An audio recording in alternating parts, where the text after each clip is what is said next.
queremos hablar no de la economía solamente, sino pensar si hay un proyecto, si falta un proyecto, si hay que cambiar el proyecto. Estamos en el medio de un gobierno constitucional que legítimamente ganó elecciones, luego de un periodo de 15 años de un gobierno que había llevado adelante políticas que la sociedad veía que no eran buenas y por eso cambió. Pero llega a la mitad de ese mandato, 2 años aproximadamente por allí, y le queda todavía 1 año y medio, un poquito más, y en el medio de ello, este temporal, este tembladeral que hemos tenido la semana anterior, esta semana, y veremos las próximas. Hemos invitado a Javier Milei, que es economista, ha estudiado un posgrado en teoría económica y también en el área de la economía en la Universidad de Itela, ha sido coordinador de un estudio importante de profesionales, también se desempeña como economista jefe de la Fundación Acordar y es profesor universitario en 2 o 3 disciplinas que para los jóvenes de estos tiempos es fundamental que sea explicada por gente joven como él, gente nueva, gente que llegue con ideas disruptivas de debate y de crecimiento intelectual para la población. Hace unas horas presentó este libro que tenemos acá, Desenmascarando la mentira keynesiana, en la Feria del Libro, y tiene otras publicaciones, otra vez SOPA, Política Económica Contrarreloj, ayudado con un colega, Diego Giacomini, en alguna de esas publicaciones. Muchas gracias, Milei. No, por favor, un placer estar acá. Usted me escuchó un poquito fuera de cámara y ahora diciendo, ¿cómo hay que manejar el rumbo de esta situación? Primero hay que tener mucha templanza. Lo que nos está pasando hace que no haya que perder la serenidad, especialmente los que gobiernan, tienen que mantener mucho cuidado, hay que estar mirando lo que está por pasar en el Parlamento. Acabamos de terminar con otro colega hablando de qué ocurrirá con el tema de la energía y de las tarifas, que es una bomba que está ahí por estallar, y cómo hay que tratar de que esto no estalle. Está el tema de la corrida del dólar, está el tema de las tasas, de los intereses que fija el Banco Central para las letras que opera. En fin, yo estoy señalando 3, 4 títulos que todos conocemos, pero estos son partes de una idea más general. Mi pregunta es la siguiente, Milei. Este gobierno ingresó con una serie de ideas. Estas ideas hay que rectificarlas, hay otras ideas, hay un plan, no hay un plan. Su concepto, por favor. Desde mi punto de vista, el gobierno se abrazó a un eslogan, cambiemos, y salvando la cuestión de las formas, en lo que tiene que ver con la política económica casi no cambió nada. ¿No cambió nada respecto del gobierno anterior? Exactamente.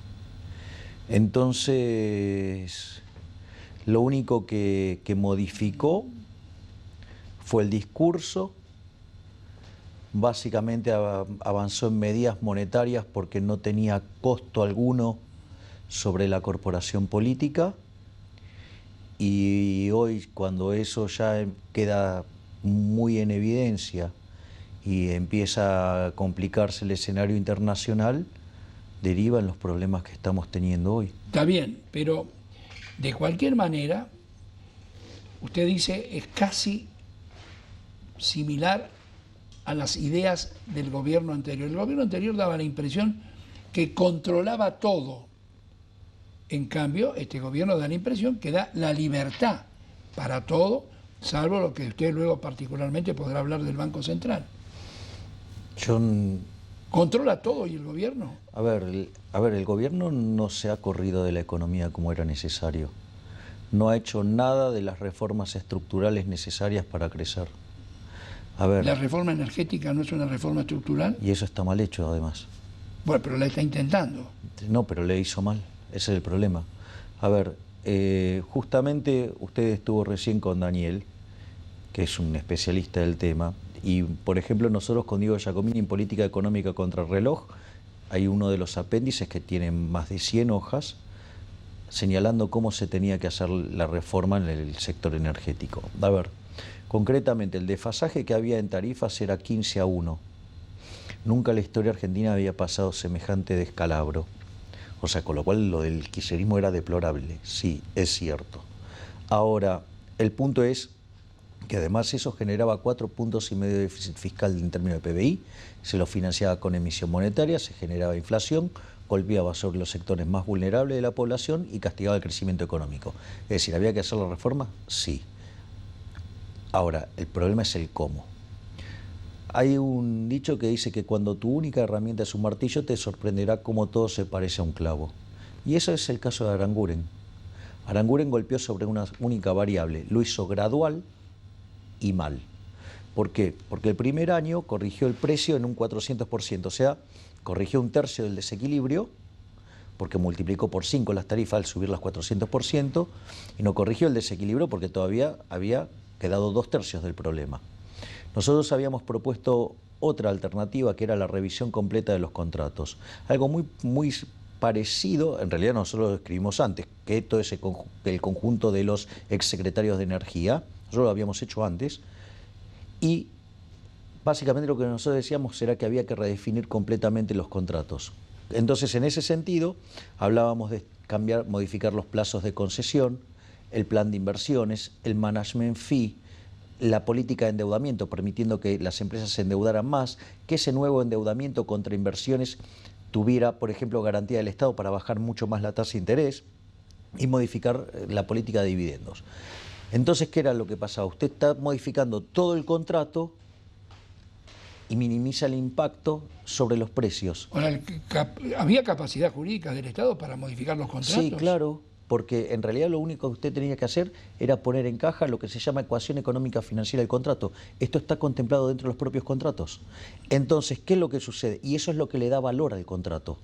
Entonces, bajo este esquema que nosotros habíamos propuesto con Diego Giacomini, eliminábamos de cuajo los 4,5 puntos del PBI, con lo cual se acababa el problema del déficit fiscal, la emisión monetaria y todos esos problemas. Pero no solo eso, sino que en el primer año subía 100% los precios. Esto no es menor, ¿por qué? Porque como durante 12 años se estuvo, o 15 años si usted quiere, se estuvo mintiendo los precios, la estructura productiva quedó acomodada a un conjunto de precios equivocados. Entonces, ¿qué es lo que pasa? Si usted hace el cambio muy abruptamente, manda muchas empresas a la quiebra. Por eso cayó tanto el PBI en el primer semestre de Cambiemos en el 2016, en especial en el segundo trimestre, y con el aumento del desempleo y, digamos, y aceleración inflacionaria y todos los problemas que hubo. Yo quiero pasar rápidamente a otro tema. Sí, claro, obvio, por favor. El otro tema es el mundo empresario. A mí me preocupa el mundo empresario que frente a estos temas que hay hoy, que no solamente son las tarifas, sino todo lo que tiene que ver con el dólar y lo que tiene que ver con los intereses que se pagan en los bancos. El mundo empresario, estoy hablando de la PYME especialmente, que es el 80%, 90% de las empresas del país, ¿en qué situación están? ¿Cómo salir a enfrentar esto hacia el futuro? Bueno, esa situación también es muy complicada. Argentina tiene 96 impuestos y 69.000 regulaciones. Yo siempre cuento el caso del frigorífico de un amigo, ¿sí? Por ejemplo, pasar una bondiola de la Alemania capitalista a la comunista, ¿sí? Cuando todavía existía el muro, requería de 4 permisos. Este amigo mío, para hacer 7 cuadras, necesita 23 permisos. ¿Qué son las 7 cuadras? Pasar de la capital a la provincia de Buenos Aires, sí. O sea, cruzar la General Paz. Está a 7 cuadras de la General Paz. 23 permisos. Chao, listo. Ya está. Es más, la presión fiscal en Argentina para el que está en blanco es la más alta del mundo. Porque suponga un trabajador que recibe 100 pesos en la mano. El empleador pagó 165, o sea que ahí ya perdió 65. Cuando va y con esos 100 pesos quiere comprar algo, la mitad es impuestos. Quiere decir que de cada 165 pesos que genera un argentino que trabaja en blanco, ¿sí? El Estado le sacó 115, o sea, la presión impositiva. ¿Cómo cambia usted esto?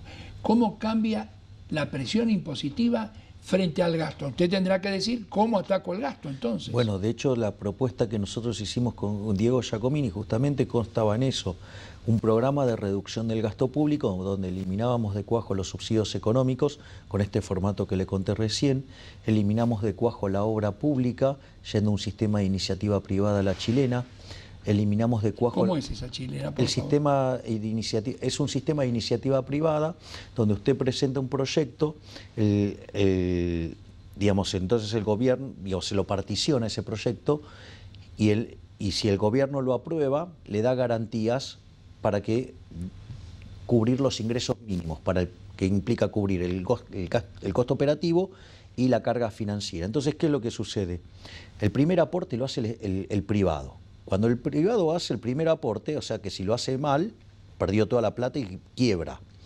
Entonces, usted una vez que cubre el primer hito, cuando el gobierno se lo aprueba, entonces usted le da esos ingresos mínimos garantizados, los vende en el mercado, se hace de fondos y hace la segunda parte, así hasta que termina la obra.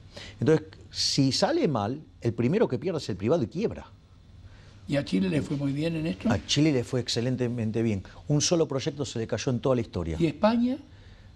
Digamos, trabajan con otros esquemas. Esto es el sistema que nosotros usamos, propuesto es el sistema chileno con unas condiciones de way out de los peruanos que tienen que ver, porque el único proyecto que se cayó en Chile es el puente del Chacao, que se disparó el precio del hierro, no tenían las opciones para cubrirse y el proyecto se cayó y fue la única vez que tuvo que pagar las garantías el Estado.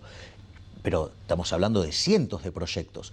Y después los otros que nosotros pusimos fue el sistema de incentivos a la Suiza. Le cuento un caso, el túnel de Luechborg, un túnel que se hace en Suiza de 35 kilómetros.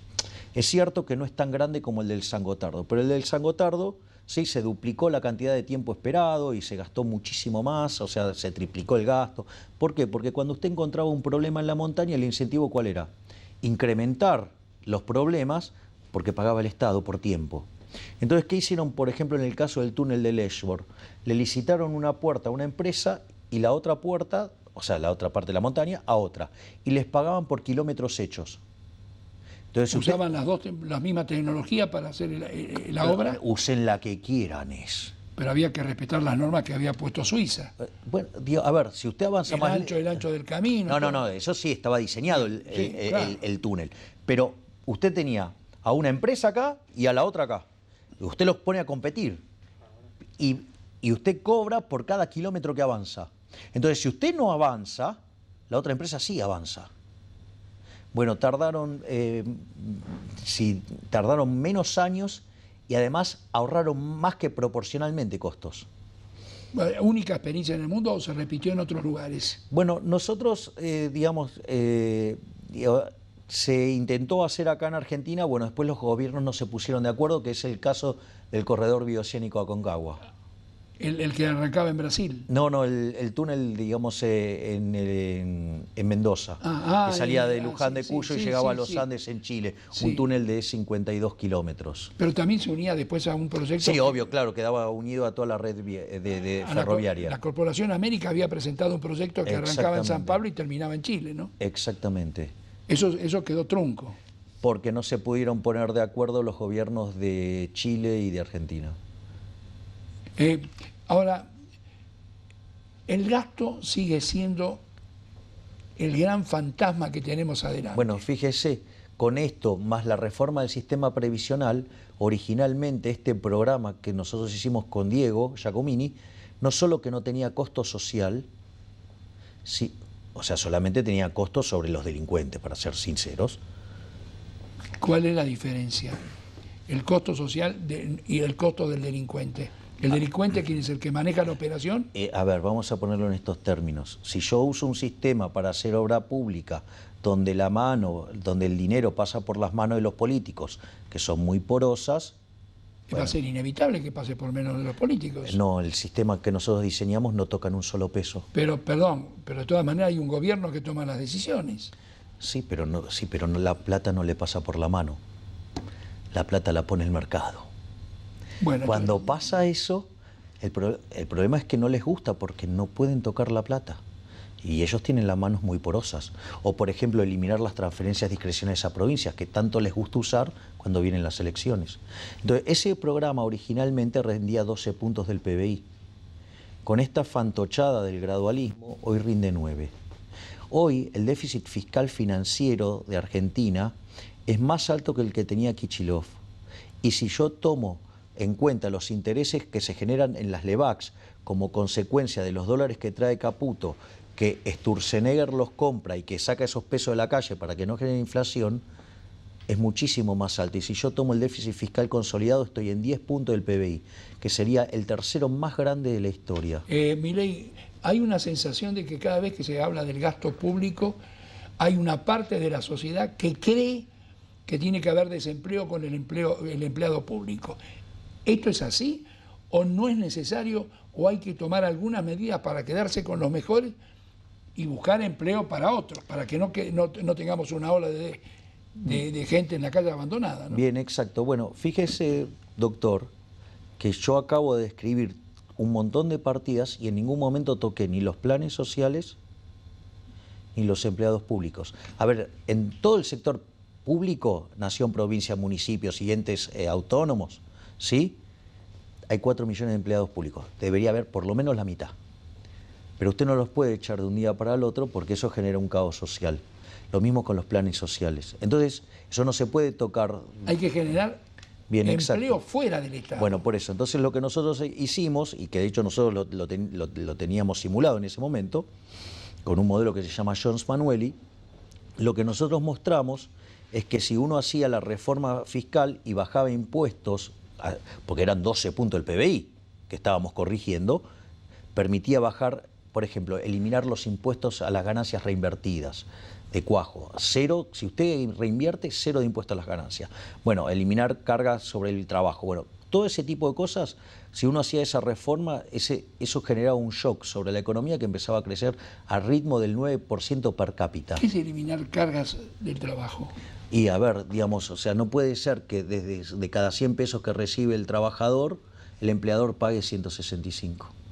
Bueno, pero usted saca parte de ese dinero que hoy sostiene el Estado, ¿y con qué lo cubre? Pero justamente porque hay una propuesta de bajar, había una propuesta en ese momento de bajar el gasto de 12 puntos del PBI. O sea, mire si tenía para sacar impuestos. Entonces, o por ejemplo, eliminar el impuesto al cheque, que están distorsidos. Por ejemplo, bajar impuestos a los ingresos brutos, que tanto problema genera. Sí, hay un montón de cosas que generan un montón de problemas. Llevar, por ejemplo, el IVA a una alícuota más razonable. A ver, nosotros tenemos 21% de IVA y recaudamos 7% del PBI. Por ejemplo, Australia tiene un IVA de 15% y recauda 11%. Ahora, está bien, pero es Australia y es una cultura y es una cosa distinta, son sociedades distintas, ¿no? Está bien, hay que tomar los modelos del mundo, hay que estudiarlos. Pero bueno, está bien, es que justamente, o sea, el problema es... Aunque no se pueda aplicar totalmente. Bueno, entonces, digamos, porque si no, yo le doy el crédito a los políticos, van a poner... Siempre, fíjese que lo perverso de los políticos en Argentina, todos los impuestos están puestos en el segundo lugar del mundo. O sea, ¿cuál es el IVA más alto del mundo? Uruguay 22, entonces nosotros tenemos 21. Entonces siempre usan de excusa, hay uno que tiene más alto, pero cuando uno termina tomando la presión impositiva para el que está en blanco es 70%, y eso es lo que hace inviable al país. Entonces, si no reformamos el Estado, digamos, tenemos destino de país pobre. Bien, usted evidentemente tiene sus reflexiones sobre el actuar de un sector de políticos, porque habrá alguna gente que es honorable y hace las cosas bien. Será la excepción. Muy bien, será la excepción, pero vale la excepción. Y una minoría difícil de encontrar. Pero vale la excepción. Hay gente que realmente ha dado su vida, en el buen sentido, por el país. Ahora, si no la manejan los políticos... Ahora, a mí no, eso no me consta. Porque si, por ejemplo, un diputado gana... a ver, por ejemplo, el diputado Massot dijo que ellos ganaban poco, que tenían que ganar el triple. Ahora sucede que los políticos siempre vienen hablando de lo que gana el decil más alto contra el decil más bajo. Eso en Argentina, esa relación es 17-1. ¿Sí? Bueno, en la relación entre lo que gana un diputado, digo, todos, es 96-1 contra el decil más bajo. Es 6 veces el decil más alto, ¿sí? En cualquier país del mundo no pasa de las 3 veces. Bien, pero ¿quién Digo, es un conduce negocio si no son para los políticos. ¿Quién conduce el Estado? Bueno, para mí el problema es que el Estado es mi enemigo. Ah, no, pero Milei, el Estado existe desde hace siglos. Ahora, Digo, también existía la pena de muerte, la esclavitud, no, pero existían un montón de cosas yo malas. diría pero yo no compararía. Pero de todas maneras, la realidad de esta época es que en el mundo existe el Estado conducido o por políticos o por gente que es técnica y que no ha hecho carrera política. Algo de lo que está pasando ahora en muchos de los que están gobernando. Vamos a ponerlo en otros términos. Si uno entiende la naturaleza violenta del origen del Estado, ¿con qué se financia el Estado? Con impuestos. El origen de los impuestos es cuando un reino invadía a otro, lo derrotaba, entonces le cobraba impuestos. O sea, los impuestos de hecho son coactivos, Pero es un acto violento. Pero Milei, usted propone eliminar el Estado y la conducción del Estado. No, yo propongo República. Yo propongo llevarlo a su mínima expresión. Bueno, pero la mínima expresión, en vez de haber 22 ministros, podrá haber 8. Para poner un ejemplo, ¿no? Vamos a ponerlo. Alemania tiene 15 ministros, Argentina tiene 23, Cuba tiene 25. Está claro dónde estamos más cerca. Pero esto no exime de que la sociedad, en vez de ser conducida por políticos, sea conducida por técnicos. Bueno, de hecho está la posibilidad... ¿O por intelectuales o por quién? De hecho está la posibilidad, y ahora ya lo han diseñado, que sea conducido por robots. Bueno, eso todavía va a pasar un tiempo largo. Bueno, ¿no? está bien, pero digamos... Va a llevar 10, 15 años, ¿no? Está bien, bueno, pero digamos... Yo no me imagino una sociedad humana manejada por robots, no me la imagino. Pero los robots todavía no tienen la creatividad que tiene el ser humano, ¿no? Bueno, creo que la tenga. Hay un hotel en Japón que está manejado todo con robots, está bien. Con capacidad de empatía. En España hay robots con 13 sentimientos. Una cosa es administrar un hotel o algo así, sí. pero de ahí una sociedad. No, digo, yo lo que digo es... Los seres humanos somos de carne y hueso, ¿no? A ver, yo lo que digo es... Si uno tiene claro, digamos, que nuestro enemigo es el Estado, que los impuestos son malos y que no hay forma que el gasto funcione bien... ¿Por qué tiene que ser nuestro enemigo el Estado? Yo no digo que sea mi amigo, pero no tiene por qué ser mi enemigo. Los impuestos no son voluntarios, usted lo paga por la fuerza. Porque es la necesidad para sostener una sociedad. Para los hospitales públicos, la enseñanza gratuita. Pero ¿por qué, digamos, puedo ir a un sistema, digamos, privado? Digamos, originalmente esas cosas no eran las que se ocupaba el Estado. Eso es el avance de la economía del bienestar que quebró y que lo único que generó fue daño en la sociedad. Muy bien, yo creo que hay críticas y cosas para mejorar. Nos tenemos que ir. Yo le había prometido algo y usted lo cumplió. Yo no iba a discutir con usted porque yo tengo el principio de no discutir con el invitado. Y le tengo tanto respeto como a todos los que pasan por acá. Claro. Y le estoy agradecido que haya venido acá. Y le deseo con este libro y otros libros más que siga teniendo el interés del público. Muchas gracias por su seriedad. Y lo dejo para el final. Usted es un graduado de la Universidad de Belgrano, a quien yo respeto enormemente por todo lo que significa. Y soy profesor de la casa, de Teoría Monetaria 1 y 2. Y sus estudiantes están muy conformes con su trabajo. Es un placer, mis estudiantes. Muy bien. Javier, muchas gracias. Gracias, doctor. Director, hemos cumplido con nuestro trabajo como todas las semanas y con un gran entusiasmo y una gran pasión en todo lo que hacemos y también nuestros invitados. Hasta la semana que viene.